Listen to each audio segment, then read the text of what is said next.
Hello everyone, this is Tony Nakamura from the KURO-OBI world. We have a lot of participants today from countries like Bahamas, Canada, several cities in the United States. We have a guest speaker and instructor from JK headquarters, Tatsuya Naka sensei, also famous for our great journey of karate. よろしくお願いします。 So what I'd like to do today is to have no script discussion. You can ask questions at any time and I can hopefully translate back and forth. However, I'd like to start out by asking a question myself, and we can listen to Naka-sensei's thoughts, and then we can go from there. And for this episode, I already asked Naka-sensei a question ahead of time, and it's in regards to the JKA Japan team Kata.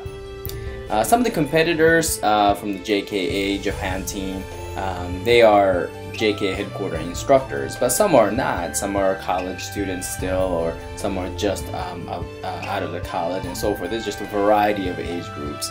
And of course, the JK headquarter instructors know the bunkai, the meaning of the kata, and so forth.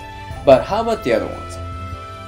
To the other young competitors, for example, does Naka-sensei teach them kata simply to win the world championship as a performance? Or does he still start with the bunkai, the meaning of kata, and so forth? That was my question. やはり指導員稽古でも型の稽古は、非常にハードですね。やはり指導員稽古もやはり若い人たち、まだ試合に出る人たちを対象にやっていますよね。やはりただそれが型をただやればいいというんじゃなくて、うまく見せる、かっこよく見せるというところに焦点を置いてるわけじゃないですね。The instructor training program at JK headquarters, the kata training is extremely tough. And it's still geared towards the young athletes who are competing. Yet the kata training does not focus on how to perform the kata well for looks and just to win the tournament. 特に JK の場合は空手を武道として捉えています。それは武道空手の型としては、やはり武道自体の利合、呼吸、武道独自のものが入ってなければそれは武道の型ではないですよね。JKA perceives karate as a budo, and therefore, unless the kata contains budo components such as logic, meaning behind it, the use of breath, and other components, it is not budo kata. 特に、東洋のできたものですから、その中には東洋の思想だとか哲学も含まれてなきゃいけないと思うんですよ。And since karate was born in the East, there has to be Eastern philosophy that is contained within the kata as well. ですから、例えば同じ型の試合といっても、WKF の型に対する採点基準と JK の型に対する採点基準、おのずからその見てるところが違うと思うんですよね。And therefore, what JKA judging looks for in kata is naturally different from the WKF judging standards. だからその型の中にいかに利合にかなった型をしているかっていうのがやっぱり重要ですので、指導員稽古はそこに焦点を当ててやっていますよね。And so the JKA kata training focuses on the logical movements and philosophy and components of the kata when they train. だからどう美しく見せるのかじゃなくて、反対に利合に沿った型をやってれば美しさが出てくると。その厳しさも出てくるとか。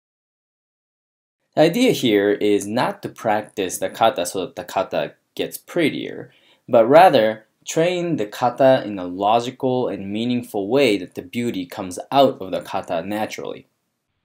はい。で、同じその指導員稽古の中でも我々みたいに引退した人たちは、それをもう少し自分の動きに当てはめたり、自分の気づきを入れたり、自分の工夫を入れたりと。で、表面は同じ型でも中身は違うものになってきてるんですね。表面は一緒ですけど。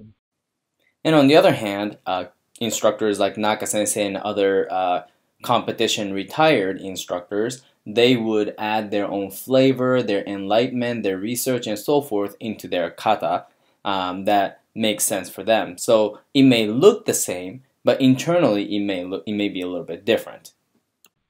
だから一つの考え方の中には、一つの考え的には、鋳型の型、ここにどんどん詰め込んで、そこから飛び出たものが本来の自由であり、個性であると。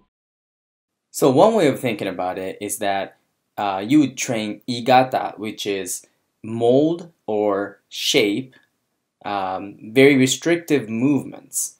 And you train so much of that, and once you reach the mastery of igata, whatever that is beyond that is the true free idea and characteristics that you would have in your own kata. それが鋳型の型から三髄の型になってくる。形になってくる。自分のものが電柱波理の部分になってくる。Okay, this part is going to require a little bit more explanation on top of the translation.